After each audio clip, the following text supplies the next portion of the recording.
The following program is intended for mature audiences.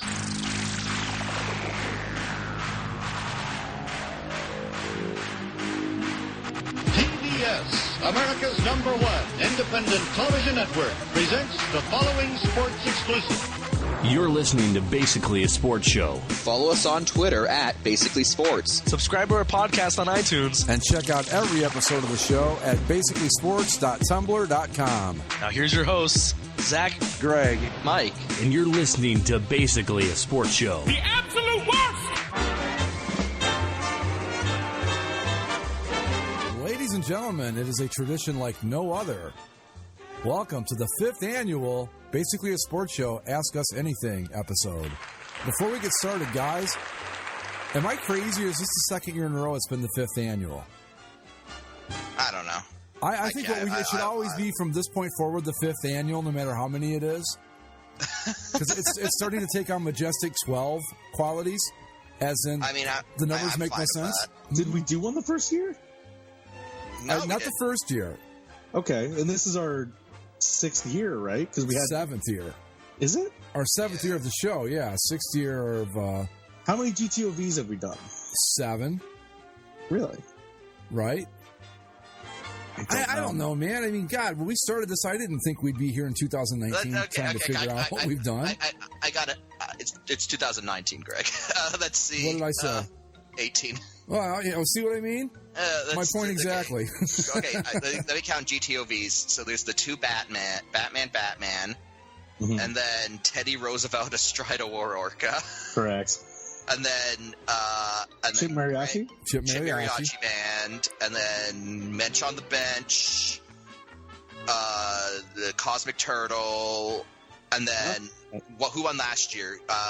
Florida Man. 7. Yeah, 7. So we've done 7 glorious tournaments of victory. I think this might be the 6th Ask Us Anything show, but I called it the 5th annual. And then I started thinking about it. I said, I think I've called it 5th annual twice now. And then I thought, why not just make it always be the 5th annual? Just because we can do things like that. And like I said, it started taking on majestic 12 again, guys, qualities. Liberal arts majors over here. Right. Yeah. I couldn't even get the years straight. You guys expecting me to keep this shit straight? Come on. But anyway, so welcome to it. We always have fun with it. It's one of the shows I look forward to every year because sometimes the questions are fun, sometimes they're weird, and most of the time they're just fun. So we will answer your questions. We got them via our Facebook page. We got them via our Twitter feed at Basically Sports. We also got a lot of them on the boards this year, which usually it's about 65-35 mix, but this year it was like 80% boards and 20% everything else.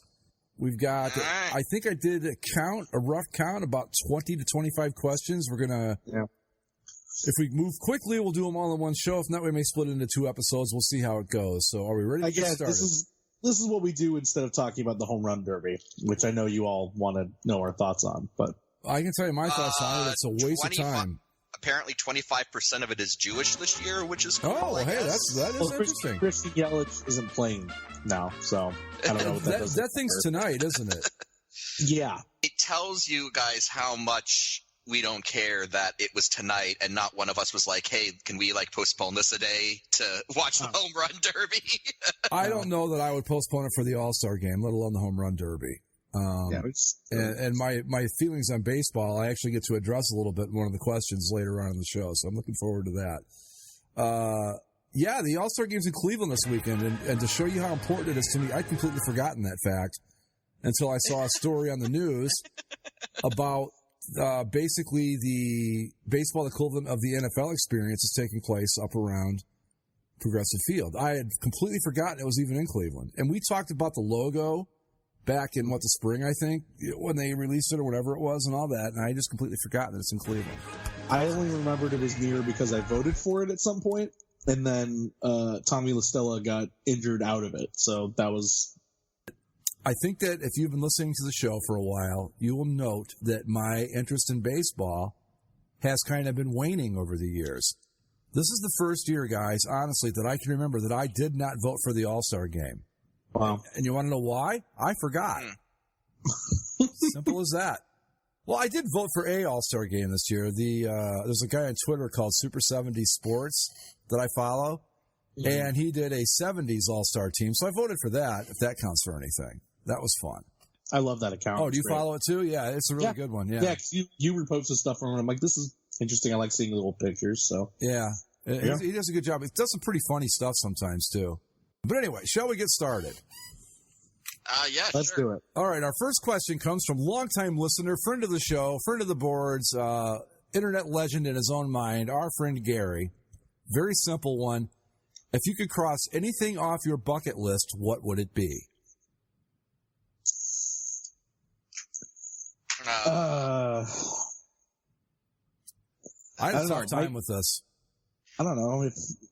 I think Mike and I are a little too young to put together a full bucket list. I haven't. I really wouldn't say I have a bucket list. Still got plenty of life to live. Well, yeah. Let's expand that a little bit so at least you guys can answer it. If there was one thing you could do right now that, like, say, take money and timing and all that out of the equation, what would it be? I mean, someday I guess I'd like to go to Israel. Okay. That's the best I got. I could have done it for free before I was 25, but I just never took advantage of that. So is that just because, or what's no, the that's story behind birthright. That really? It's birthright. It's a thing that the Israeli government does. If you're Jewish anywhere in the world, you can sign up for birthright before you're 25, and they give you a free trip to Israel. I got to ask, why didn't you do that? I wasn't avoiding it. It was just a lot of I don't know. I was both in university and then also out of I was basically being like someone in his early to mid 20s. Yeah, I was just going to say that honestly, a thing like that sounds better at your age now than it would have back when you could actually do it. Yeah. No, like now it's like I could definitely do it like one summer, right? Where it's like, oh, what should I'll go to Israel. But like back then it's like, it's like you're in university for the school year, summer comes, like, I don't know, I was hanging out with my friends and not thinking about going to Israel, I guess. So it's just something about that. It's one of those things that I never really took advantage of. And then by the time I actually started thinking about it, I was like, oh shit, I'm too old now. I can't do it. Whatever. You guys are going to find that's going to happen a lot as you get older. That things that you had access to at the time, you were like, yeah. And then you go, say 15 years later, you go, wow, why didn't I do that? Mm-hmm. So anyway, Zach, what about you? You got anything that if you could just do? I would say, in your case, going to the Star Wars thing had to be sort of like that, in a sense, wouldn't you? Yeah, if I didn't have the ready access to Star Wars Galaxy's Edge like I did, which unfortunately got cut out of the production of that episode. Anyway, what would I do right now? I guess the only things that come to mind when it comes to like things that I got to do, and this of course makes sense given what I do and what we talk about all the damn time, I would love to do either attend or cover like a World Cup final or Olympic like hockey tournament final. Mm-hmm. I think it's kind of what I'm leaning towards for that sort of stuff. Because I have been pretty lucky. Like I've been able to do a lot of travel and go to plenty of games and see my team, win a Stanley Cup and all that sort of stuff. So there's not anything that like I need to go do right this second. I mean, the only place that I haven't gone that I want to, at least I want to do like all the arenas and stuff, but I want to go to the Hockey Hall of Fame pretty badly. That's one thing. It's so cool. Yeah. I would say that if you ever get a chance to either cover or just attend a World Cup, make sure it's the Women's World Cup. As an American, you'll have a better time. What part of the Star Wars thing did you say didn't make the show? The whole Galaxy's Edge thing didn't get in the show somehow. It didn't? No.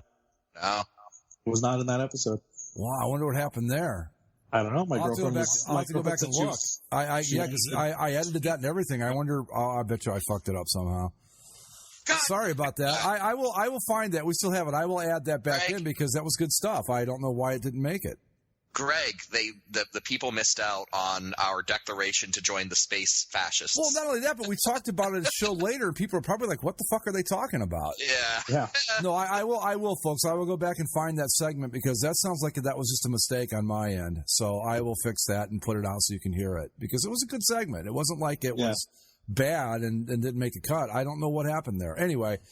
I got nothing else. That's like, I mean, I don't know that I've ever really had a bucket list per se, but one of the things that was always on my list of I've got to see this before I shed this mortal coil was a rocket launch. And I got to see 3 of them. So that was kind of like the big one for me. Now it would just be sports stuff. I'd love to, Ohio State, Michigan game. I'd love to go to, Lambeau Field just one time, all 30 Major League Parks, that type of stuff. But I don't really know that I have a quote-unquote bucket list at this point in the game. I'm just happy to be here, Having a heart attack will do that to a person, changes your perspective. You just go, yep, I'm just glad to be here. Whatever happens, happens. Yeah. Great, no problem.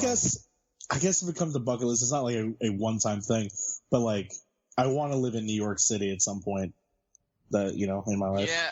I mean, New York is one of those places that's just so goddamn cool, but then I just realize that I'm not made of money, and then I get sad. Oh, right. You have to get a job in New York City, and it has to pay enough. Because goddamn, just like the rent alone in New York is. I can imagine if money, New York City, it's not going to be like. If money were no object, I would spend a few months a year there, but oh my Lord. It's just too expensive. Anyway, so I don't know, Gary. I mean, I wish we could have done better for you on that, bud, but that's just. I mean, if you want to talk about, what you do in New York, you could, I don't know, laugh at the Knicks some more. I mean, I know we're probably not going to get too deep into NBA free agency, but oh god, next week. The fact that the Knicks utterly they had all of these, they had so many plans. They always have plans. They've had plans since I don't even remember how long now. Let's move on. So anyway, right. Gary, sorry about that. I wish we could have done better for you, bud, but it's just one of those things. What are you going to do? And I think some of this we've talked about at different points before. Yeah. Like what would we want to do the most?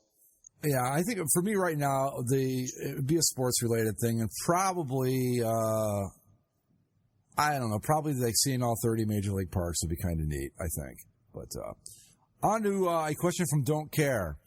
And this was going to be from Mike exclusively, because I don't even know what the hell this thing is, and I'm pretty sure Zach doesn't either. Honest opinion on Fyter Fest. I thought it was pretty Bush League, especially Cody taking the chair shot unprotected. So Fyter Fest. I'm tuning out. So Fyter Fest is a pay-per-view put on by All Elite Wrestling, which is a wrestling company owned by the owner of the Jacksonville Jaguars. Okay. They just got a TV deal on TNT, which is the old network that used to show WCW. Right.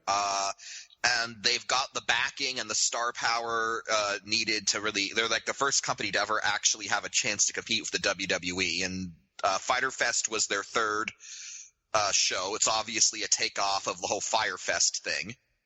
The Fyre Fest cheese sandwiches that made it into the Glorious Tournament of Victory. Let's hope this went better than that did. Fyter Fest, I mean, honestly, I'm going to disagree with Don't Care. I thought it was... That's okay. He won't care. I mean, I thought it was a really good show. They've done two shows before this. They did All In and Double or Nothing.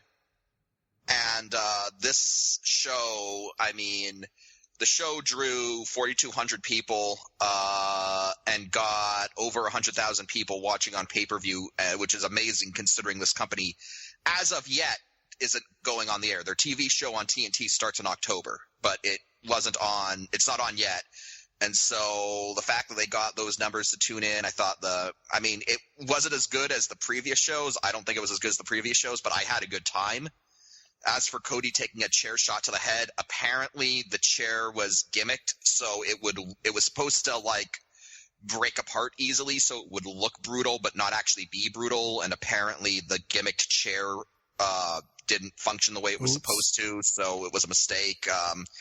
I mean, so I don't think it was an intended thing to do the unprotected chair shot to the head. I think it was I think it was just a broken prop. I don't know. I didn't think breaking kayfabe there, Mike. Exactly. Breaking down that illusion. Zach dropping the wrestling terminology on us here. How about that, huh? Is Zach a closeted wrestling? No. I believe he could be. Maybe it's my gimmick that I just hate wrestling. But like, I don't know. I thought the show was okay. I enjoyed it. I didn't think it was amazing like the previous two were, but you know, for a show, but like for a show that was just kind of meant to fill time while they get their TV production up and running, then I thought it was perfectly acceptable. I mean, I enjoyed it more than some WWE offerings. I liked it better than WWE Stomping Grounds. That's for damn sure. So, hey, there you go. I don't know. I don't like grade pay-per-views or anything, but it was like a solid 3.5 out of 5 stars. No, not 3.5. 3. Solid 3 out of 5 stars. You know, all right, could be better, but had a decent time. Okay. Let's move on. I think this is somewhat related, maybe. I'm not sure. This comes from Habs Fan 1. Why was Lucha Underground canceled despite being highly praised and a very popular wrestling product at the time? Okay, so I could talk about this because I actually texted you guys about it while I was watching Lucha Underground. Lucha Underground, so Lucha is Mexican wrestling, right? Right. And Mexico's got 2 major wrestling promotions that kind of compete with each other. One of them is called AAA. AAA started an American TV show called Lucha Underground. Only the thing was that, you know how, Zach mentioned kayfabe. Well, you know how, like, if you watch a regular wrestling show, like, say, WWE, right? Like, the whole show presents itself like a legitimate sporting event. Like, you've got commentators who are calling it, like, a legitimate sporting event. And then, like, all the backstage segments are people like acting like they've just gotten out of a competition and they're pissed off or what have you. But like Lucha Underground, what Lucha Underground did was they'd have the matches in a small studio arena that, they had crowd there, they'd have the match. And then for all of the backstage segments that filled in the story, they filmed it unabashedly like it was a Mexican soap opera.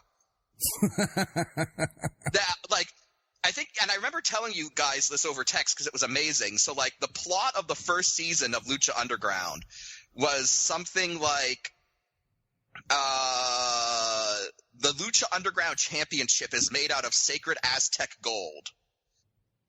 And okay.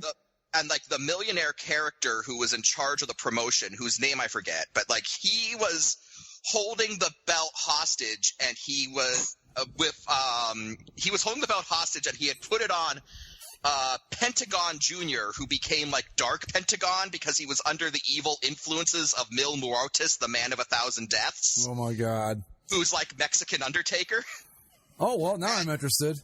And Prince Puma is the, like, descendant of this noble Aztec chief, and Prince Puma had to get the Lucha Underground Championship back from the evil clutches of Dark Pentagon and Mil Muertes because, like, they were corrupting the ancient Aztec magic with, like, the powers of the underworld, and, like, but, like, also the head of the promotion, the evil guy who was orchestrating all of this, is a billionaire, and he's also being investigated by, like, the FBI, and 2 of the wrestlers are undercover FBI agents trying to take him down as, like, moles.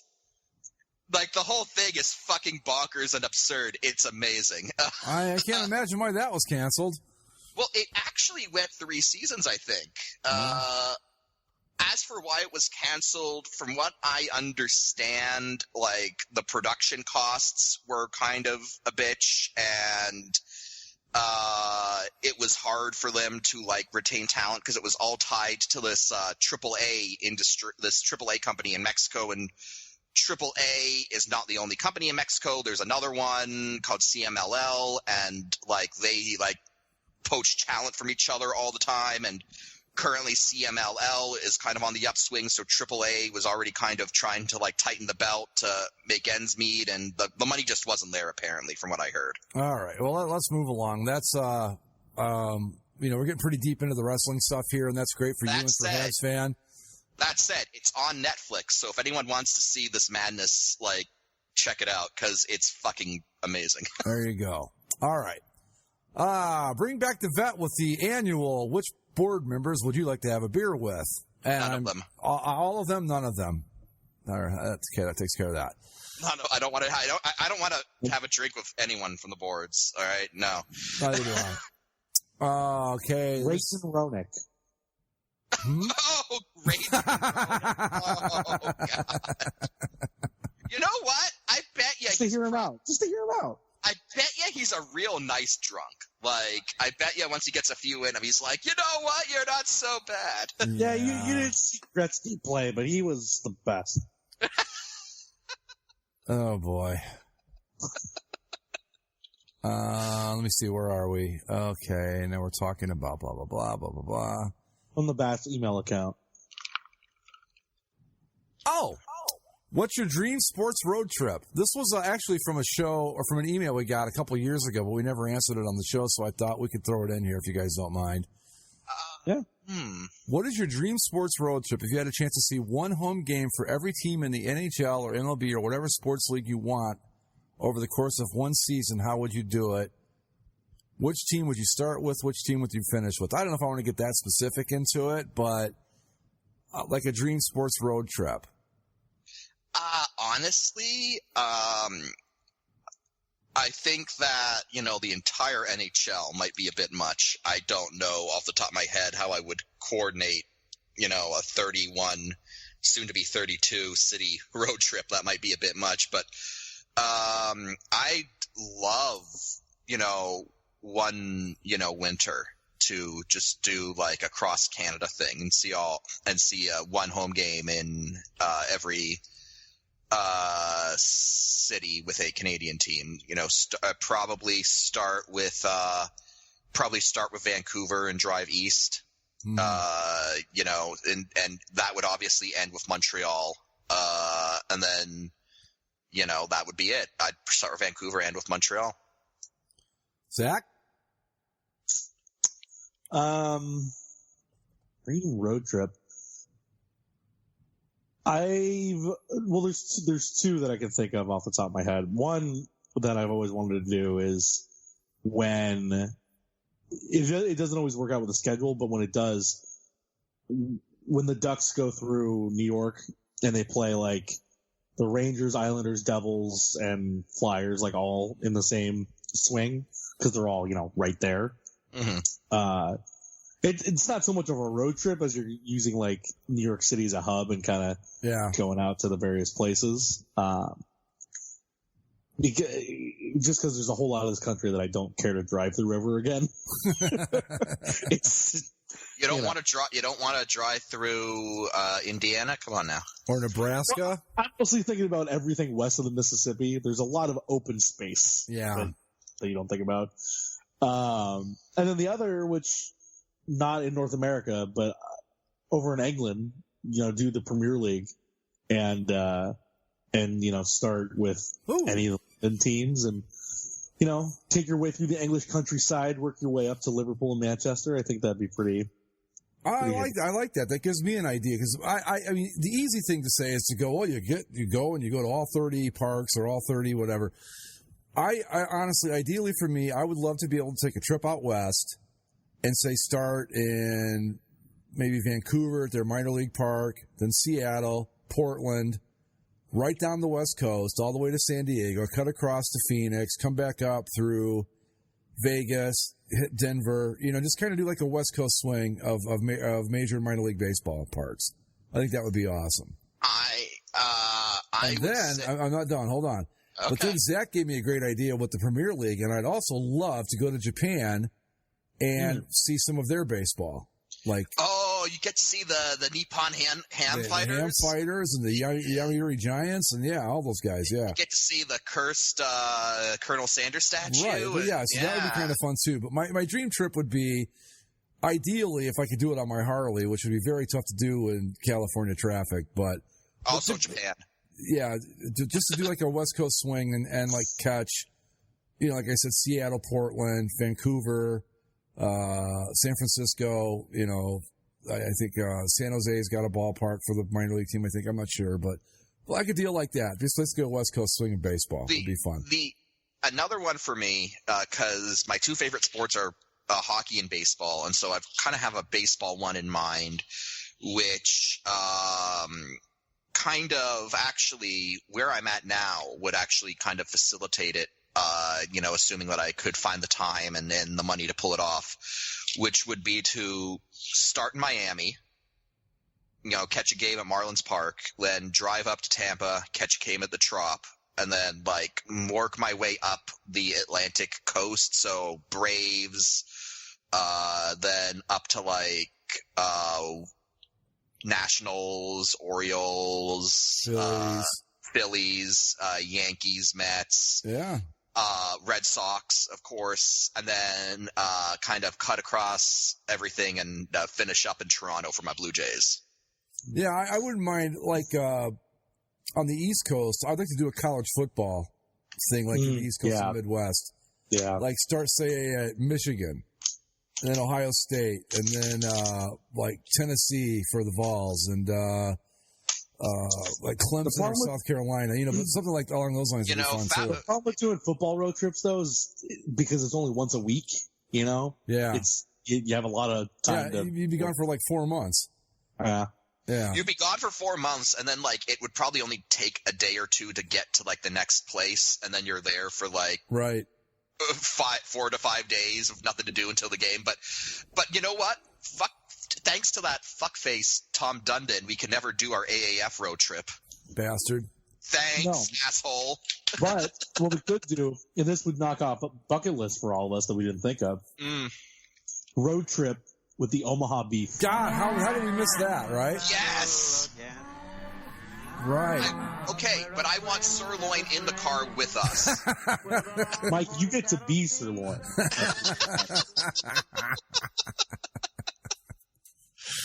Oh man, yes, the live broadcast from the Omaha Beef indoor game, that would be great. So I don't know that a big 30 city type thing would be great if you could pull it off, but you'd be gone a long time. And even as a hypothetical, right, where it's okay, hypothetical time and money are no issue, how would you plan it? It's kind of I'm kind of well, even if time's no issue, 30 teams that's a long time. Right, yeah.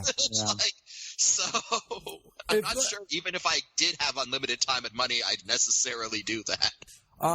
Just to end this topic really quick, let's say 2 NFL games. We can each pick 2, of anywhere you want to go. Which 2 would you pick? You know what? As lame as it sounds, I'd want to catch a Chargers game in the Rex that they play in. That would be cool, honestly. You got one season. And another one. You start paying us rent. Then the other one I'd want to go to, divisional rival. Actually, I'd want to get at least one Raiders game in Oakland before they leave for Vegas. Yeah, that'd be cool too. Just to have that experience of the Raiders game experience, I think would be fun. Zach, 2 road stadiums you get to go to watch NFL football. Who are you picking? Oh, NFL. Lambeau, because right. Of NFL stadiums, it's really the only one that carries the weight of history behind it than, compared to some other stadiums in the country. Soldier Field. Back before they turned it into a UFO, yeah. I actually wouldn't mind Soldier Field. Probably Seattle, actually. Just because, they hype up the crowd experience so much. And Seattle, I want to go there and shove it in their face. Seattle will be one of mine, too. I know Lambeau would be at the top of the list, and I was debating, would it be Kansas City, Seattle, or do I want to go see Jerry World? The Jerry Dome, because of the monument to wretched excess that it is. I mean, that stadium, the fact that stadium exists bothers me. So I don't know if I would enjoy that, but Lambeau definitely. I don't know, maybe Kansas City, but I'm with you, Zach. I think Seattle would be really neat too. So the question is, Greg, if you go to Jerry World, do you, even though you're there at the game, do you spend the entire time watching the game on the giant TV? Probably. Okay. Isn't that what most people do? I assume so, yes. I don't know, though. I mean, Zach's right. Really, the only NFL stadium that has like a real historical weight behind it is Lambeau. I guess you could have said Qualcomm before Spanos just fucked off. Well, Qualcomm, but they knocked it down. Giant Stadium, but they knocked it down. Mm-hmm. Soldier Field, but they built on top of it. Like even the old Cowboy Stadium, you could say. But yeah, that would have been cool. But they're all replaced at this point. Yeah, they're all the same. Mm-hmm. I'm trying to think of anywhere else, but no, I think Kansas City is gone. Mile High is gone. Jeez, yeah. I hadn't realized that. The only historic football stadiums we have are college ones, and right. Oh yeah, even some of those they're all concrete donuts to a certain extent. I'd like to. I think I'd like to go to a game at the Rose Bowl. That would be cool. Yeah, that would be cool. Maybe not necessarily the Rose Bowl, like just I don't know, like maybe a UCL game or something. I don't know. Yeah, go to the Rose Bowl. All right. UCLA football. Yeah. We ready to move on? Sure. Oh, this one's just for me. Do somebody else want to read it so I don't sound like I'm asking myself my own question? Is it in the thread? I got to open the thread. Greg, I see some of your band's videos get posted on YouTube feed every now and again. This is from our friend Marble, by the way, over in Stuart, in the UK. Over in the UK, yes. So as a fellow musician, he's a bass player. I thought I'd ask, what guitar amp setup do you have, and what is your dream guitar amp to play on if you don't already have one? Okay. The guitar and amp setup I currently use, my number one guitar is an Epiphone Tribute Les Paul, which is basically a Gibson Les Paul, but it's made by Epiphone. All the electronics are Gibson. All the, like the bridge, everything about it is Gibson except the body, which is made in China. It's about a third as expensive as a regular Les Paul, and it plays, and this is the God's honest truth, I have played regular Gibson Les Pauls that aren't as good as this guitar. The cool thing I like about it is it has like a asymmetrical neck. It's shaped kind of like a D, so it has a really neat feel to it. That's what I play. I also have a backup, which is a Fender Stratocaster, and then I also have another backup, which is an Epiphone Dot. I won't get too much into the detail on that. The amp I play is called it's a Vox. It's a Valvetronics 100-watt, 212-inch speaker, what's called a modeling amp. Without getting into the details again, Stuart will know what that means. My dream amps are a Marshall Stack, which you know what those are, the Eddie Van Halen setup with the head and the speaker cabinets and all that, and then I really like orange amps. I like to get a good orange setup with like a head and a good cabinet for that, so there you go. Those are my dream setup. Guitars, I want a Gibson double neck, 12-string, 6-string like Jimmy Page plays. Other than that, I'm pretty well set. And a Gibson Flying V. I'd love to have one of those too. So that's that. Everybody can wake back up now. you get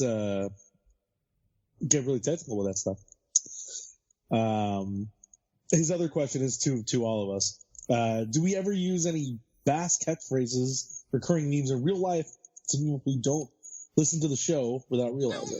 No. I wouldn't say specifically Bass. I have caught myself saying I'm in phone before, though. So that's more of a CCSLC thing. I've done that. I think the only Bass thing that I could put into real life is whenever somebody says the word Toronto.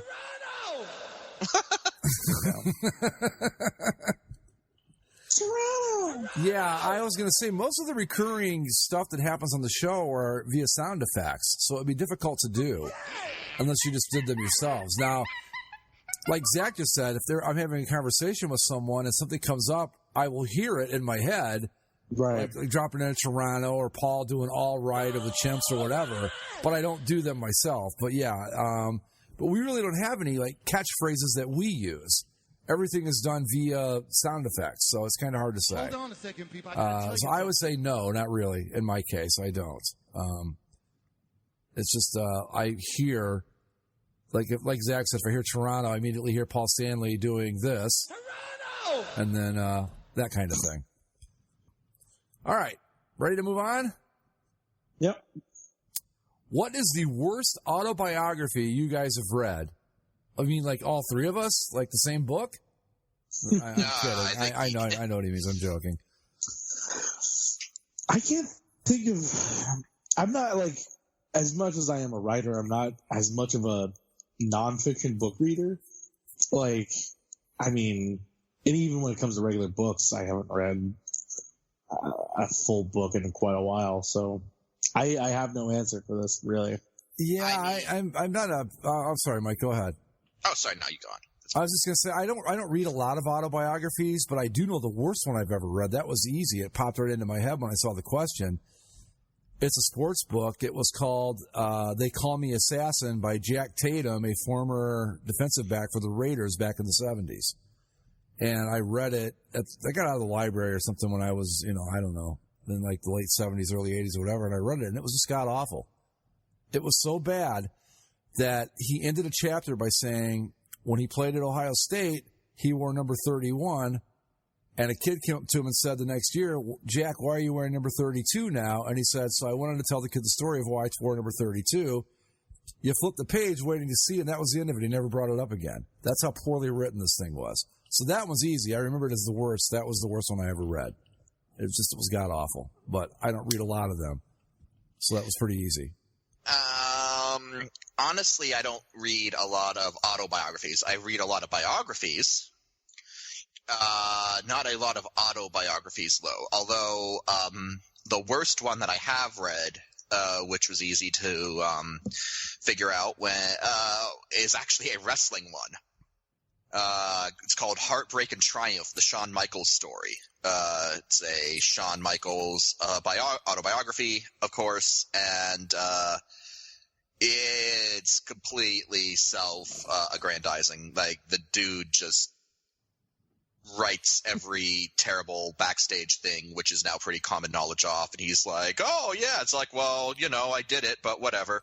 And then he claims to be a born-again Christian later on in the book. So that one was kind of jarring. I'd probably say that's the worst one just because it just seemed like an exercise in excuse-making, I suppose. Other than that, again, I don't really read that many autobiographies. Yeah, and there were a lot in the 80s, you're talking pre-internet era and stuff, where every year the Super Bowl winning team, everybody put out their little autobiography. Jim McMahon had one, and it seemed like every winning quarterback. I mean, a lot of those were just fluff. I don't know if they were terrible or just, but it was like cotton candy for reading. It's just not great. But like you, Mike, I don't read a lot of autobiographies either. I mean, I think a couple that. We'll get to that question in a little bit. That's not a sports related one that I did read that I loved, but I mean, this is going to sound terrible, but I read a lot more magazines than I ever read books. I read magazines like, and not just Sports Illustrated, but like, Time, Newsweek, Omni when it was still around and all that. I'm just not a big book reader. Never have been. So. Yeah. I mean, I don't read a lot of books. I read a lot every single day. Me too. Like in terms of like taking articles and, from short pulpy crap to longer analytical stuff. I read a whole lot. I just don't read a whole lot of books because same here. I don't find time for free time reading because I'm doing a lot of reading as it is. For the sake of just punching the question up, I am going to add in the worst biography that I ever read. Okay. So not an autobiography, obviously, but the worst biography would be Queen of Scots: The True Life of Mary Stuart by John A. Guy.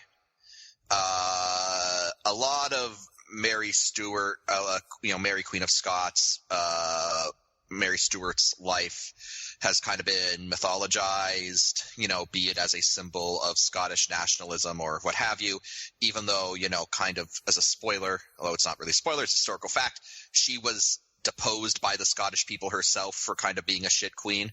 So, but lately a lot of people have sort of taken it upon themselves to try to mythologize her, and it's like, no, she lost her crown because she was an idiot and didn't understand the mood of her country, and she caused her own downfall, and that's pretty much it. And anyone else trying to appropriate her legacy for, current present day political gains is doing a disservice. So I don't know, throw that in.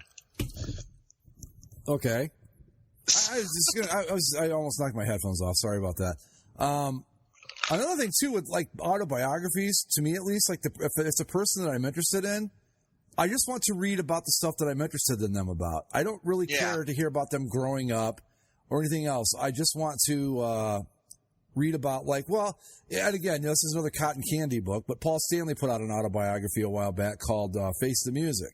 Great. I'm a Kiss fan. I want to read about it. I don't care about what happened to him when he was 8 years old. I just give zero fucks. I don't care. Talk to me about your years in Kiss. That's what I'm interested in. The rest of it is just a waste of my time. And also, that's a problem that I have with him. I don't know.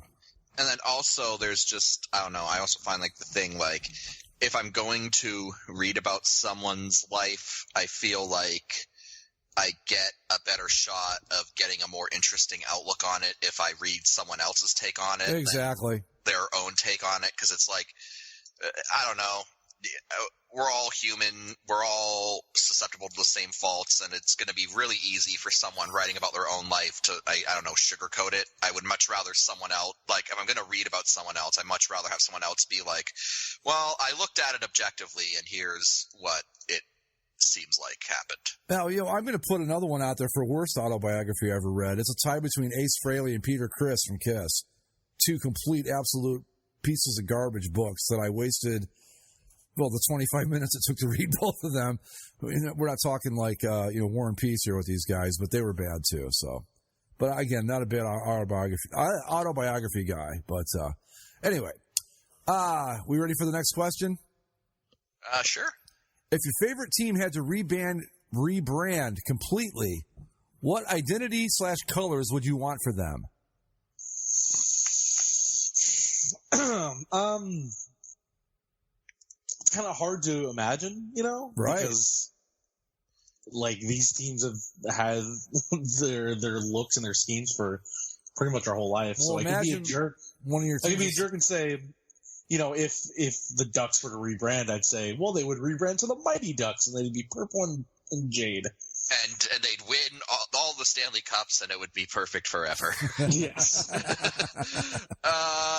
I mean, I think like of all of our favorite teams across all sports, Greg's Blue Jackets are probably the newest team, and they're already almost 20 years old. So, like, a lot of these teams have been who they've been for a long, long time. Well, plus, they're the Blue Jackets. I mean, how do you give them new colors?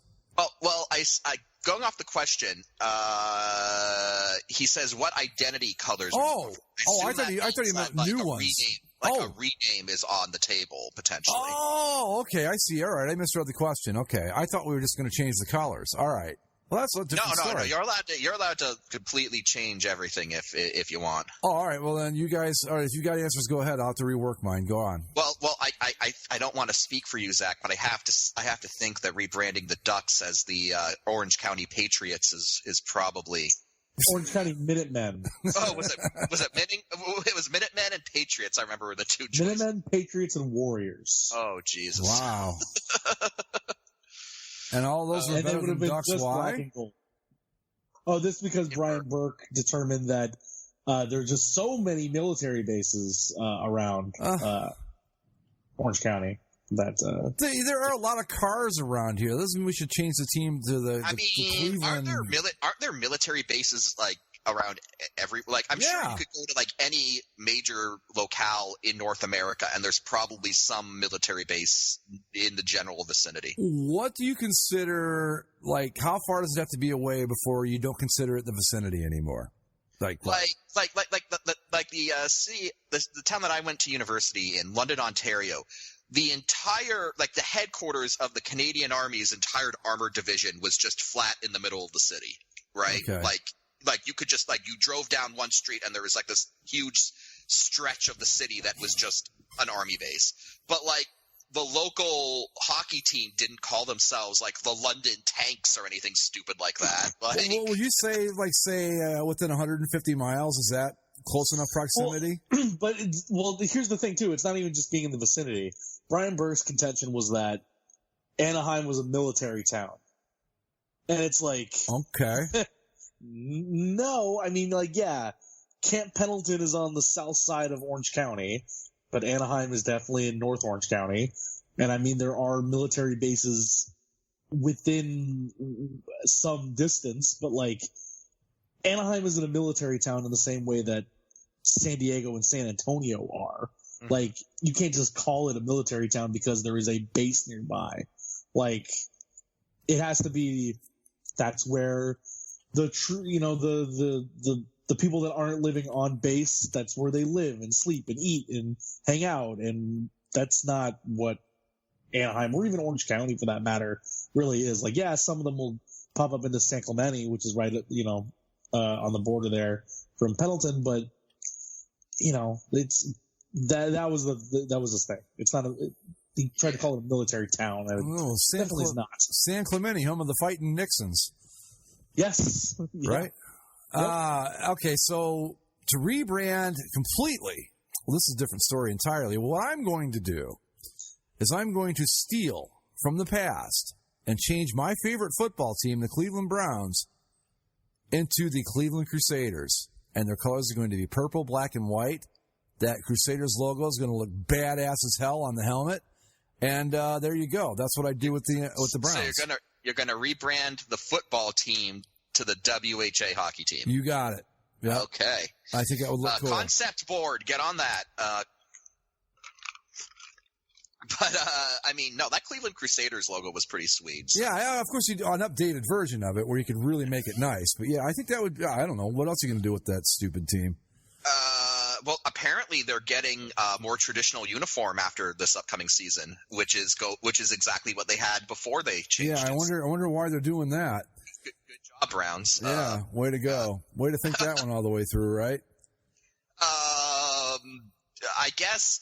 So thinking about my teams, I'm going to cheat now. I'm going to cheat with mine, I guess, because, I can't conceive of, the Blue Jays or the Maple Leafs being anything but the Blue Jays and the Maple Leafs. I'm just going to rebrand the Raptors as the Huskies. There you go. See, you're doing the same thing I did. Yeah. Give them a nice blue and white color scheme to complement the other Toronto teams. And, realistically, the chance to rebrand the Raptors as the Huskies is long dead, especially after winning the championship. They're the Raptors forever now. Oh yeah, and they're probably going to be a red and black team forever now too. But just as a hypothetical, yeah, rename the team the Huskies, give them blue and white uniforms. That would be fun. All right. Did we all get our answer into that question? Zach? Well, Mike, you could have just made the Maple Leafs the Canadians spelled the correct way, and make them red and white or something.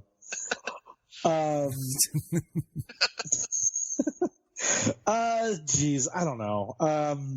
See, the Ducks, it's hard to think of it being anything else just because of the history of how the team was made. I don't think they ever considered any other names. No, exactly, and they were so tied in to Disney. The Angels, I guess you could change the Angels because the whole reason they were named the Angels is Los Angeles. So when they moved out of LA, they probably could have changed the name properly back then. And at that point, yeah, but Angels is a great name. Yeah, I mean, I'm wearing my new Angels t-shirt that I just got last week as we do this show.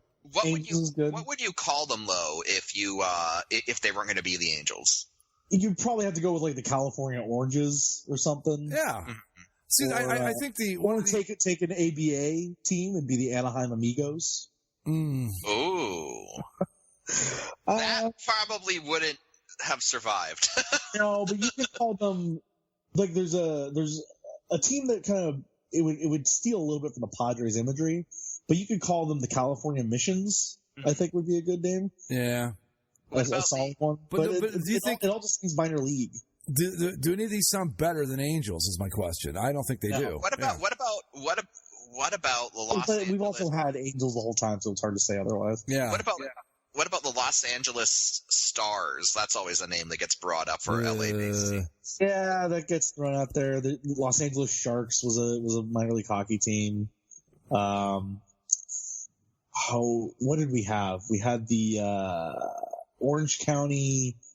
What was the Golden Baseball League? Do you remember that? No. Oh man, yeah, it was a small independent league out here. There was an Orange County team. It was owned by Kevin Costner. Of course it was. Well, because he went to Cal State Fullerton, and that's where they played. He played baseball there too. I do remember a little bit about that. Now that you mention it. God, they were the Orange County something, and I remember wanting to get a hat before they eventually folded, but they folded. But see, I think that the problem with a question like this is that, especially in our cases with the Leafs and the Blue Jays, and the Indians and Browns, these teams are they are firmly implanted in the public consciousness as who they are. And it's very difficult to think of them as someone else. I mean, yeah, the Lakers probably should have changed their name when they moved. Yeah. That's probably one that you could, if there was a team that was going to be the Los Angeles Stars, that's probably the team that would have done it. Yeah, but I can't imagine them as anything but the Lakers. Oh, it's too late now. Yeah. It's far too late, but because the whole name comes from the meaning of the land of thousand lakes, Minnesota. Right. I don't know how they didn't change the name to begin with, because they had that nifty giraffe logo for a bit. Well, back then though, if memory serves, teams didn't change their names when they moved. Some did. Like the Syracuse Nationals became the Philadelphia 76ers. So it did happen. Yeah, but not every time though. It wasn't part of the plan, because you also now again though you get teams like the Giants and Dodgers who had really no need to change that. Well, I don't know. Well, are you really dodging trolleys in L.A.? No, Dodgers doesn't make sense either. Yeah. I guess you're dodging traffic now, but but the Senators. Okay, you're right, Mike. Now that you mention it, there were quite a few Senators became the Twins. Senators became the Rangers. Yeah. Yeah. Okay. Never mind. Hell, teams would stay in the same city and change. Like what the Red Wings were the Victorias and the Cougars before they were the Red Wings. Falcons too. Falcons, right? Yeah, and then the current Atlanta Braves, when they started off in Boston, went through 5 names in Boston before they Seattle Pilots, Milwaukee Brewers. Yeah. Yeah, well, the Pilots, that's a whole thing unto itself. Which, yeah. There was an opportunity to do it, but now that they, all these teams that have moved and not changed, like the Angels. It's a good name, but when you move from the city, that's my thing, is when you move from the place that gives the name the meaning in the first place, right? That's your opportunity to change it. But if you don't, then that's what it is. The Lakers probably should have changed where they moved. They didn't. They won more championships. They are what they are. The Angels moved away from the city of Angels, and God, I don't want to get into that discussion ever again in my life. But what that thread has evolved into now is amazing. It's not even about it anymore. I know, but the main thing that I have in my argument there too is even in 1960 whatever, when they moved out of the city of LA, they still didn't call themselves the Los Angeles Angels. They changed it to California because they were moving out to a bunch of orange groves and Disneyland at the time. So it wasn't anything. But it also wasn't LA.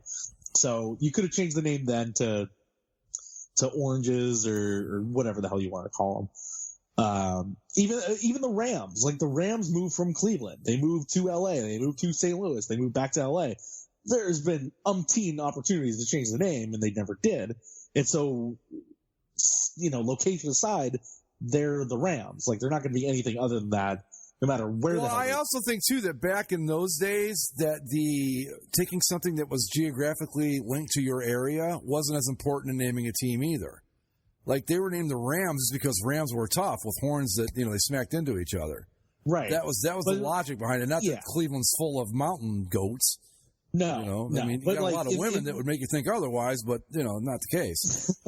But in the idea of Lakers, Angels, Dodgers, Jazz. Well, Jazz, I mean, because Utah, known for its swinging wild jazz scene. Though that's the opportunity to do that. But when you just stick with it, and that's just what it is now. Like, you know, you can.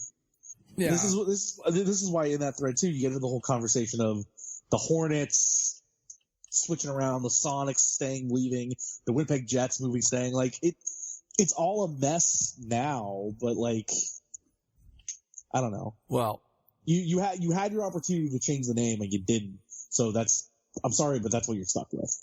And in the case of this, it's hard with our teams because there's so long legacies with all these teams. Right. It's hard to separate the history from the team at this point. Right. And like I said, if I were going to change any of them, and I wouldn't, even if I could, I wouldn't change the Browns. But if I had to, that's the one I would go with. Well, the Browns, I think, are easier to do, too, because it was named after a guy. Like, he didn't have to name them after himself. Yeah. He could have named them. He could have called them the Bengals when they first started, but didn't. Yeah. But but now, I mean, Cleveland Browns is just it's just such an iconic name now that you can't change it. The team is. Yeah. All right. We'll do this to wrap up this segment real quick. Favorite non-Bass podcasts? This is also from both of these questions are from SF Giants 58, by the way. Star Wars Minute. They go through every single one of the Star Wars movies minute by minute and dissect that minute for about 30 to 40 minutes and put one out every day. It's, you know, it's not as fun necessarily as it was in the early episodes because there's so much history to parse out with all these minor characters in the background, but I still enjoy listening to it, every day. It's a fun way to kind of get your Star Wars fix and hear a bunch of nerds kind of go deep on weird stuff.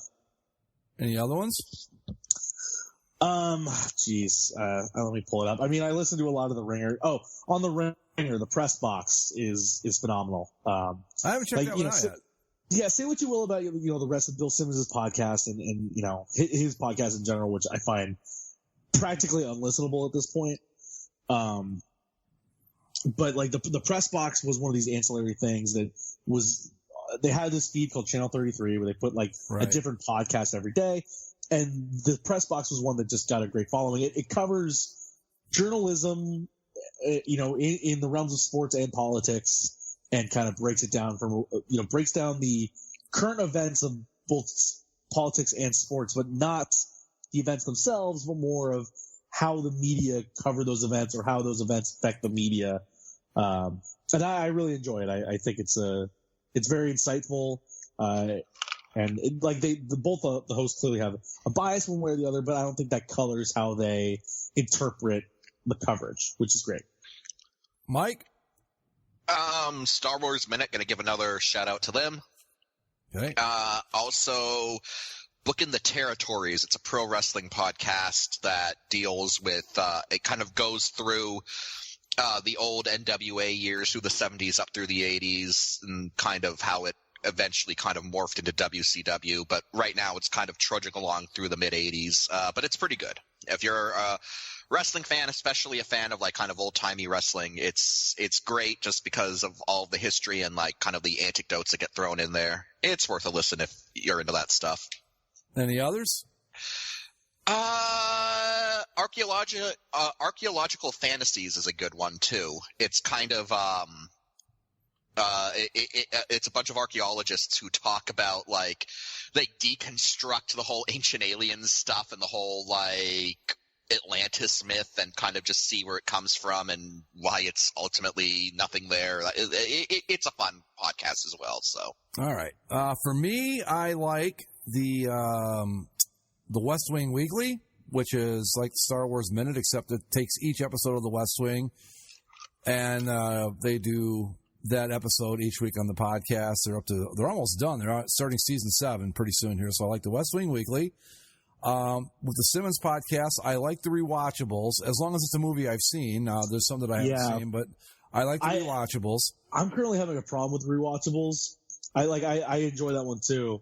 But they're doing a special thing with, like, you've heard the ads, I'm sure, with Luminary, where they're doing the rewatchables for $19.99, which they have a ton of great movies. The problem is that Luminary is a paid service, and they're giving you like a free trial. But like, I also don't want to go through the hoops of going through like a website to go get podcasts. Like, those are all great movies. I want to hear you talk about them.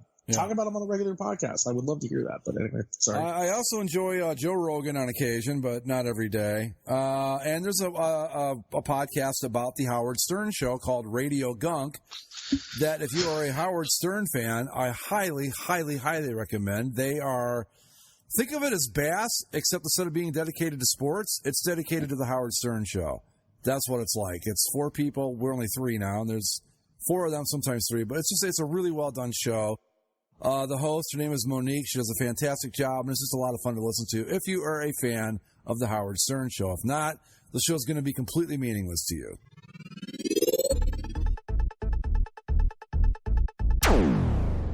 Hi, it's Olivia Munn with my shelter pets, Frankie and Chance, reminding you that when you adopt a shelter pet, you discover all the things that make them unique. Adopt Pure Love at theshelterpetproject.org. Brought to you by the Ad Council, the Humane Society of the United States, and Maddie's Fund. Okay, we're back, and we're going to plow through this next question. It's from OnWiz97 very quickly. The best autobiography, biography, and or sports book we've ever read. I'm going to go really quickly on this. My favorite sports book is Ball 4. I loved Bill Simmons' book of basketball, and my favorite autobiography, oddly enough, is the autobiography of Malcolm X, written by Alex Haley. There you go. I have a bunch of sports books on my shelf. I haven't read nearly all of them. But when it comes to books about sports, this one's fiction. It's John Grisham's Bleachers. It's very simple. It's just a story about Bleachers. A bunch of guys coming home. A bunch of guys going to a small town in Texas, coming home because their old head coach is like on his deathbed. And so they kind of relive their memories of high school football and, how he was kind of a jackass, but also helped them through stuff. And it's a typical high school football story. I really like it. All right. Mike?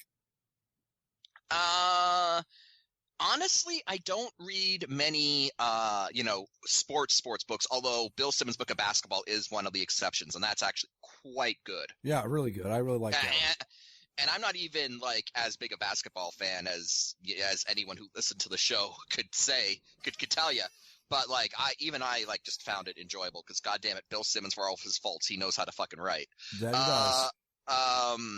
Outside of that though, Sex, Lies, and Headlocks, The Untold Story of the World Wrestling Federation is a great kind of unsanctioned, I wouldn't say it's a biography of Vince McMahon, but it kind of covers parts of his life, and it kind of goes into like the behind the scenes, like dirty dealings that Vince engaged in to kind of take over wrestling in the 80s and then, win the Monday Night Wars and all that kind of stuff. So it's kind of a critical take on the whole thing, but at the same time, like that's probably what you need considering that you're never going to get that story from the WWF themselves. So if you're into wrestling and you're kind of curious about that, Sex, Lies, and Headlocks, it's definitely worth a read.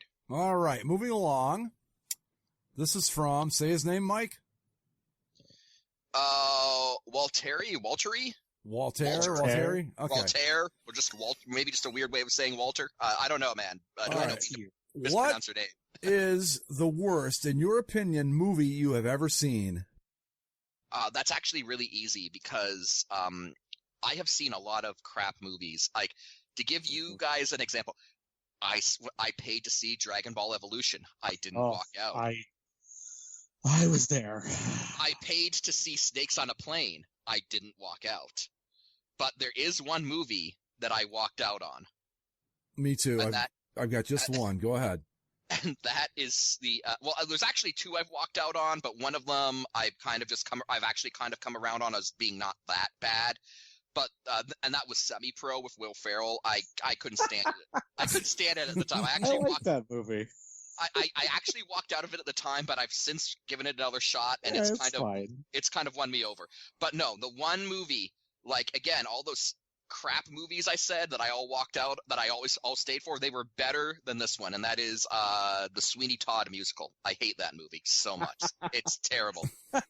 I cannot stand it. Like no joke. I would rather watch something like Dragon Ball Evolutions than watch the Sweeney Todd musical. Was that the Johnny Depp one? Yes, it's a Johnny Depp, Tim Burton collaboration. Oh, so Lord. it's like, it's all of those tropes. It's like he's in white face paint. Everybody's weird. It's just, I hate it. I hate that movie. That's probably the peak of Tim Burton, the Johnny Depp collabs.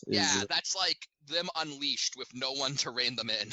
Well, it's because it's him, Depp, and then Helena Bonham Carter is also in that one too. Yeah, right? so is Sacha Baron Cohen. It's right, awful. but when it comes to like the Tim Burton effect, it's those three. Oh yeah. Oh man, worse for me. I think Dragon Ball Evolution is definitely up. I have never walked out of a movie. I will say. I have one time. There's only one time where I even considered getting up and leaving, and that was Batman vs Superman: Dawn of Justice. But that's not the worst movie of all time. But just the fact that movie thought it had earned the right to kill Superman pissed me off to no end. Look, how else are they going to catch up with Marvel, Zach, unless they do literally everything? The moment was it Doomsday's like finger, or was it the spear that killed him? I don't even remember. But either way, the instant he got, I can't remember. I don't either. But the instant he got pierced, I threw my hands down on the armrest. My girlfriend will attest to this. I actually physically had a reaction, and I and when I was pushing down off the armrest, I was trying to lift myself up to go. I didn't continue to push because I'm like, nope, I'm gonna sit this garbage out. And I was mad for the next 30 minutes of that movie. Anyway, congratulations to how I felt during Iron Man 3. Yeah, Iron Man 3 is not great. Dragon Ball Evolution is up there just because of how it killed my childhood. But like, in terms of flat out the worst movie I've ever seen, Alien vs Predator 2 Requiem. Electric Boogaloo. You saw that? Oh God, I did. And to sum it up, the alien has come to this middle of nowhere town, and the predator is hunting it. And well, it's not even just the alien; it's the alien that burst out of the predator from the first Alien versus Predator. Because I did see that one also. Mm-hmm. Well, I saw that one too. That's why I didn't see the second one. It somehow dragged me in. And they fight in this small wooden town, and the solution to the movie that gets everyone out of there is the U.S. government sends a nuke to this town and blows it up. So the United States government nukes a town on American soil. Nukes an American forest town. Dude, it's not the worst idea. You just got to think it through a little bit. Just because they couldn't kill the alien or predator in this regard. So. All right. That sounds... And I remember, like, my friends and I didn't say anything to each other when it was over. We all walked out. I think it was like the 4 or 5 of us kind of stood in a circle outside the theater. We all looked at each other and said, that is the worst movie we have ever seen. And it holds up as the worst movie I've ever seen. All right. Am I up? Yeah. Okay. I'm going to give mine a little bit of a setup here. This movie was directed by a pretty heavyweight director, Paul Thomas Anderson. It had some serious star power. Tom Cruise was in it. Philip Seymour Hoffman, one of the great actors of all time. The grossly underrated William H. Macy, Alfred Molina, Julianne Moore, Jason Robards, and Felicity Huffman all starred in this movie. Oh, God. And I walked out of it with about 45 minutes to go. The movie I'm referring to, folks, is Magnolia. The worst piece of shit I've ever seen in my life. I had completely forgotten about that movie. I don't know what the fuck it was supposed to be about because I really stopped caring after a half hour. The performances were pretty good. Tom Cruise was great in it. There were some great performances, but the movie just flat out sucked. And I left. I said, I'm not watching this. When frogs started falling out of the sky, I said, that's it. I'm done. I'm out of here, and that's the end of it. So Magnolia, for me, is the only movie I've ever gotten up and walked out on. And it's just this critically acclaimed, supposedly great movie, and I just thought it was terrible, and I left. So that's the only one for me, and it's a no-brainer. And I mean, I've seen a lot of garbage, but to me, this movie with that level of creative talent being involved in it to be as bad as it was, to me, it's got to be the worst I've ever seen. So there you go. Yeah. I can't say I've ever seen it, but Yeah, well, don't waste your time. I remember hearing about it, but I had never seen it before. There were some good scenes in it. I mean, there really were. The Tom Cruise character arc was fantastic. He plays this, basically like a scummy Tony Robbins type inspiration, or what do they call those guys? Motivational speakers. Motivational speaker. That's what I'm looking for. Yeah. And his dad's Jason Robards. That was pretty good. There was some good stuff in it, but as an overall film, as an overall piece of cinematic art, it just was fucking terrible. And we both left with like 45 minutes to go in the movie. I looked at my girlfriend. I said, "Do you want to watch any more?" This just said, "I thought you'd never ask," and off we went. Next question from Walter. What is the worst, in your opinion, song you've ever heard? Oh, it's going to be easy for me. Okay. Really? Because I actually don't know. Like, there's a lot of crap songs I've heard, but I don't think about them ever again because unlike a movie where like you're committed to it for 2 hours, if you hear a bad song, it just goes in and out and it's done. Right. You don't keep it around with you. For me, it's Black Eyed Peas, I Got a Feeling. Fuck that song. But tonight's gonna be a good night, Mike. Oh God. A good night. Fuck that song so hard. I'm gonna go the same route I did with the movie. I'm going to take a well-regarded artist who's put out a lot of great music, whether I happen to like it or not. It's pretty hard to argue that he's not a pretty good songwriter. And that would be Billy Joel and that stupid song of his, We Didn't Start the Fire. You don't like We didn't... No. Oh, no. on. That's how I learned about American history, Greg. No, I think come that on. it was done better when REM did it and called it It's the End of the World as We Know It and I Feel Fine. So... Cola Wars. I can't take it anymore. I don't, but really though, I shouldn't even say it's the worst song. It's just, I don't like it. So that's not fair. The worst song? Boy, that We Built This City's got to be up there, doesn't it? We built this city on rock and roll. Wouldn't you think? I mean, I don't hate it. It's, I know, it's so much harder to do with music because there's... The obvious choice is Rebecca Black's Friday. Yeah, I was going to throw that in there too, but does that even count? That's not on the same level. Like that's the thing is like if it's really bad, you never hear about it ever again. Yeah, or you don't hear it to begin with. Right. I mean, this song was big for like a year of my childhood, and so I have sentimental attachment to it. But objectively, it's not good. Blue by Eiffel 65. I mean, don't get me wrong. I like this. Like, I hear the song, I get some nostalgia going. I'm like, all right, but like, if I'm being objective about it, it's awful. Yeah, I mean, you got to remember too. I was a radio program director for a lot of years, so I got a lot of unsigned, unreleased bands that would send shit in, and that was, I could go on and on and on. But you listen to it and you just say, "Oh, this is garbage." Right. So the worst song I've never heard, I probably couldn't tell you the name of it at this point. Yeah. But that's a tough question to answer. Yeah, I don't have anything specific because, truth be told, I'm pretty lenient on music. I like a lot of stuff. So am I. I'm actually pretty open-minded about it. But in terms of like modern music that's done by anybody you've heard of, there's two songs that I can think of. One of them is "Dear Future Husband" by Meghan Trainor. It's just I can't like. That one song, like when she did her song about the, all about that bass, it's like, all right, whatever, you're just another pop person. I don't really have to care about you. But I heard that song and it actually pissed me off just based on what her thought of what your husband needs to be doing. And it's just like, all right, enough with you. And the other one, because I can't stand them, Florida Georgia Line. And what is that song? Beats me. I don't know anything about their stuff. I can't even remember the actual lyrics. It's their first big song that they had, and it's the worst parts about like if you want the stereotype of, well, why is new country bad? Well, this is it, because it's essentially late 90s rap with a twang and about blue jeans and trucks instead of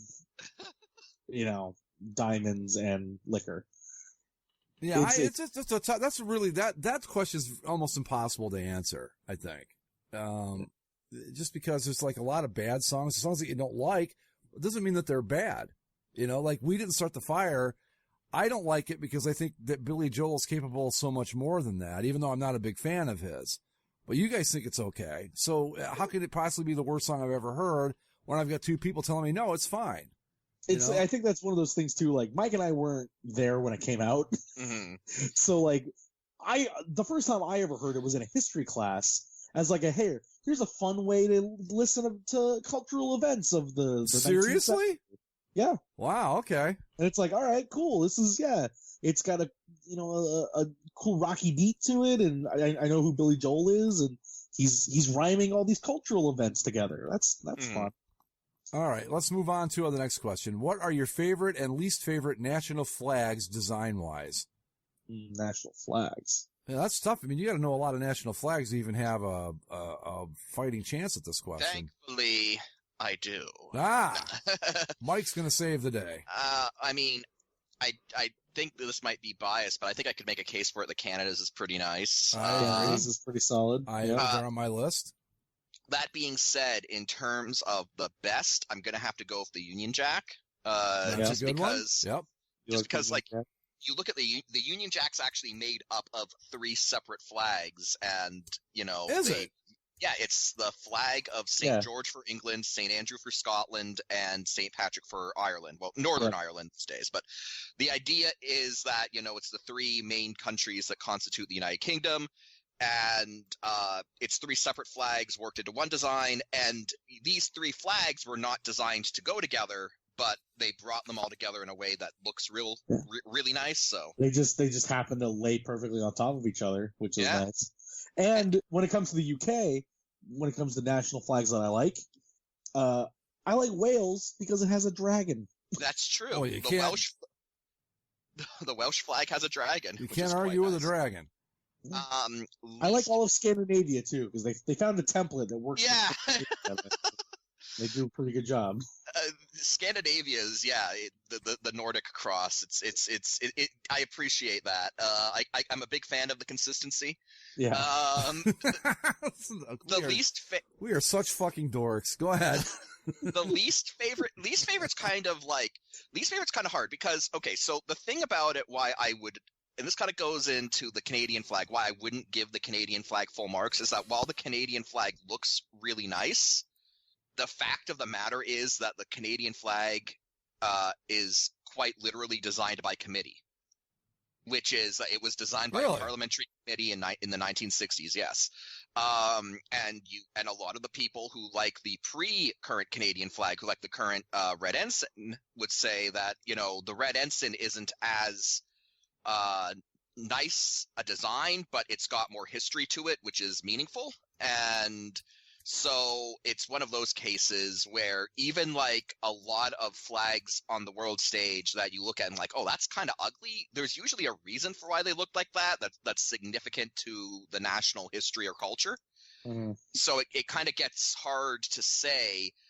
That being said, if I had to pick a flag that I just didn't like, I'm going to say India's. Okay. Okay. Yeah. I don't have a problem with green and orange, but I don't like the shade of green and orange that they went with. So if I'm going to be a CCSLC like dork, I'm going to be like, they need to darken that green up a bit for contrast. But yeah, I'd say India's not the biggest fan of, especially if you look at Indian history. There are a lot of cool banners that they've had throughout history that they could have referenced. I just don't like the current one. Okay.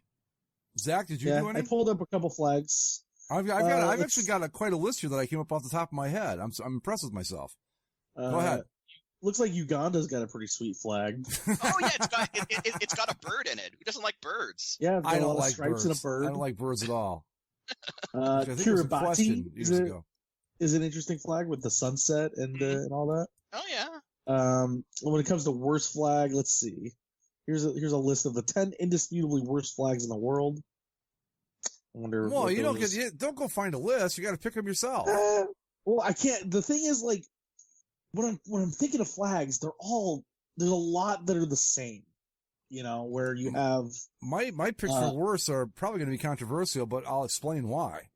You have your tricolors, your Ireland, Italy, France. Right. Well, you can blame France for the tricolor fad, like, because the French came up with the tricolor during the French Revolution, and then like every other country that had sort of like a revolution style period adopted a tricolor in like reference to the French Revolution. So France is the reason we have all these tricolors. And then you have because of the British Empire, you also have a lot of flags that just have a Union Jack in the corner of them. Rule Britannia. Which some are pretty neat. Like I actually like Australia for what it's worth. New Zealand tried to change theirs, but then the populace said that they liked the Actually, Union Jack flag. New Zealand is one of the ones that popped into my head. Yeah, they're one of my favorites. Yeah, I like. But theirs. I don't really have. I like flags, and I don't find there's a whole lot of the ones that are bad are usually like state flags where it's a blue background with a seal on it, and like that. The U.S. state flags, like on the whole, need to get their shit together because it's not everybody gets to be California and Maryland, but you know, or Ohio. Our flag's pretty cool. Right. I mean, or you all don't have to be, you know, Pennsylvania and Connecticut and then you get to Mississippi, who is just straight up using the Confederate battle flag. It's like, guys, come on. For me, my favorites are, in no particular order, I love the Canadian flag. I think I even pointed that out. Mike and I were talking the other day, and I said it's a great flag. Oh, Canada. The Union Jack is another one. This is one I'm surprised didn't make your list, Mike. I think Israel has a badass flag. Israel has a really cool flag. It's basically just a prayer shawl with Star of David, but, you know, it is very simple and gets the point across. So, yeah. Brazil has a cool flag, I think. They do. And, of course, my very own United States of America. A little bit cluttered, but still pretty cool. Yeah. Our flag is iconic, but it is a little busy. I liked the joke that someone brought up on the CCSLC. It was a picture of just, like, the first American flag, only it was completely red and not red and white stripes, and it was like the American flag before it got feedback from the CCSLC. Needs stripes. It needs stripes. I kind of dig Mexico's flag. Got an eagle eating a snake. That's always fun. And the ones that I don't like are the tricolors, like France, Italy, Ireland. They're too simple. Nothing wrong with them. They're fine, but not among my favorites. Sorry. Yeah. Yeah, that's the thing is like... Oh, New Zealand. Did I mention New Zealand? I like theirs a lot, too. New Zealand's good. All right. Yeah, it's just when you get so many that are the same, it's kind of, what are you going to do? Okay, so do we want to do this last question and wrap it up for this week? Yeah, sure, let's do it. All right. This is the last one from Walter, and then we're going to close up shop, and we'll come back with part 2 next week. If you could pick another sport to elevate to the big 4 in terms of coverage, public interest, attendance, etc., which sport would it be?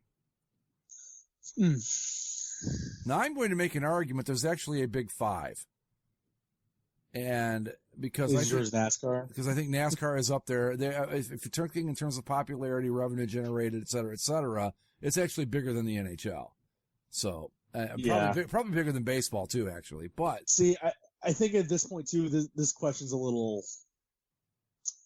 It's tough because you have NASCAR, which is extremely popular. You have soccer, which is just as popular as everything else, but in terms of like the MLS, it's not up there. Right. MLS TV ratings continue to suck, and I'm kind of shocked by that, considering how popular it seems to be. MLS ratings suck, but like they sell out the entire football stadium in Atlanta, in Seattle. So is it just that literally everyone who's into it is just going to the games, and no one's left at home to watch? I don't think too that they get the best. I don't know. ESPN carries it, right? Who? They split it between ESPN and FS1. See, I think that, I mean, FS1, and I know that NBC Sports does some soccer too. I just don't think that a lot of people know where to find it yet. It's tough. No, well, see, I don't think so. I really just think when it comes to what Americans like to watch, they're not going to watch third-tier soccer, which is what MLS is at best. Yeah, if you're talking MLS. Americans watch international tournaments. Americans watch the Premier League. They don't watch MLS. Apparently the Premier League gets better ratings in the U.S. than most MLS Yeah. games. Oh, I don't doubt it for a second. And those games are on in the friggin' morning. Like, the games start on TV out here at 4 a.m., and I'm not getting up for that. I might catch the 9 a.m. game, but, like, it's just a simple fact. And then, like, as an American soccer fan, I sit there and I want to follow the MLS. I want to support the domestic league. I cannot watch it on TV because I have no investment. I don't know who any of these players are. I don't really have anything for or against the franchises, and the product kind of sucks. Well, I was going to say, isn't this the equivalent of, like, you can get up to, okay, let's use baseball as an example. You can wake up tomorrow and you can watch the Angels play the Dodgers, let's say. Or you can watch the Sacramento Bees take on the Pacific Coast League, whatever. I mean, isn't that kind of the difference here? Yeah. With Premier League versus MLS? Yeah, and I would argue it might be even more staunch than that. Yeah, so because that's AAA to Major League, and MLS is good, but none of these American teams are going to go over and place any. At best, they might be 15th in the Premier League. At best. I mean, like NASCAR shows the truck series on Friday nights. It's fun racing and stuff, but let's be honest about it. You're watching, single A to maybe double A at best racing, and that's why it doesn't get any ratings. It's the same deal. Yeah. If I had to pick, though, a sport that could be elevated to, prime time, I guess, levels, I actually have two. Okay. Lacrosse. Yes. I'd elevate lacrosse, and then the other one I'd elevate is racing, but F1 racing. See, I would argue that F1's already there. Is it? Would you? I really? would. Worldwide, it definitely is. I think in the United North States, America. I think in North America too. I think you'd be surprised how many F1 fans there are out there. Mm-hmm. Because I started following it this year. How about Formula E? That I don't know what the hell that is. It's the electric series. Oh, really? Yeah, and it's actually amazing. They're electric cars, and they have something at the beginning of each race called the fan boost, where, like, if you have the app, you can vote for your favorite racer in a race, and the racer who wins that vote gets to unlock extra battery power for a certain part of the race. Get out of here. Yeah? No, I think F1's pretty, well, I don't know. Is it, maybe not quite at the Big Four level. Maybe you're right about that, but I think that F4's got a very substantial following in the U.S. Yeah. I mean, we all agree that curling needs to be. I was going to say curling. Well, see, I'm not used to that because curling's already a huge thing in Canada, so I'm not used to it being underappreciated. But I mean, does the term big, really, if you think about it, does the term Big Four even apply anymore? Because look at how huge college football is. Look at how huge college basketball is. Yeah. And again, just like it or not, international soccer. Like, yeah, none of these leagues are here, but in terms of interest, you go to any of these bars on a Sunday morning or Saturday morning, you're going to have, during football season, you get a lot of football, but there's plenty of soccer bars around the country that do great business, So, in terms of, like, a sport that just doesn't get recognized here, like curling comes and goes. Olympic handball, I would be in on Olympic handball. I like the lacrosse idea too. Olympic handball is great. It's just such, I don't know, it's kind of an absurd concept for me, but I dig it. Yeah, it's like water polo on land, essentially. But unlike water polo, it's not in the water. Also, imagine if we had, like, lacrosse on the same level as, say, like Major League Baseball or the NBA, and we had all of these lacrosse bros doing, like, post-game interviews. Like, oh, God, that would be amazing. Yeah. No, it's just so funny, too. A lot of Jadens. The lacrosse college tournament is actually kind of high profile for what it's worth. It doesn't translate any higher than that in the United States. It's funny that way. My first ever paying job in television was working a Syracuse, North Carolina lacrosse game at the Carrier Dome. And I'll bet you there were 20,000 people there watching it. Oh yeah. No, in Syracuse, in Long Island, in North Carolina, Duke, Johns Hopkins, like all these Right. There's pockets where it's huge. In the pockets of the sport, and even University of Denver has a very successful team in lacrosse. Well, when we were doing local sports, doesn't get any higher than that. When we were doing local sports up there, when I lived up there, we covered lacrosse every week. We did a high school lacrosse game every week. Yeah, it's a huge deal in New York and in the Mid Atlantic. It just doesn't catch on necessarily nationwide. Like there's plenty of. I mean, I played lacrosse in high school, and there's plenty of lacrosse powers throughout the states, but it's not nearly on the level as anything else. Yeah. But I think realistically, in terms of coverage and public interest, and you wish that it would be on the front page news all the time, I really do wish it was curling, because it's kind of silly, but like, I don't know, I find it relaxing and enjoyable in a fun sort of way. It's not unlike baseball in pace and strategy. Shit, it's more exciting than baseball is these days. Are you kidding me? Yeah, but in terms of like a game that is paced in such a fashion, and the strategy is so important, it's just like baseball on that level.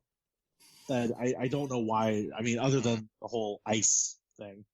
I love curling. Well, I mean, it's a well-known fact that this show is a huge curling fan. This is a pro curling zone. We pimp the rock here, man. No question about it. Yeah. With that, folks, we're gonna, I guess, call it a night for the first half of the Ask Us Anything episode. Again, you've sent us too many questions. In the meantime, follow us on Twitter at Basically Sports. Subscribe via iTunes, Stitcher, Spreaker, and YouTube. And as always, thanks for listening. We will see you with part 2 of the 5th annual Ask Us Anything show. Later. Later.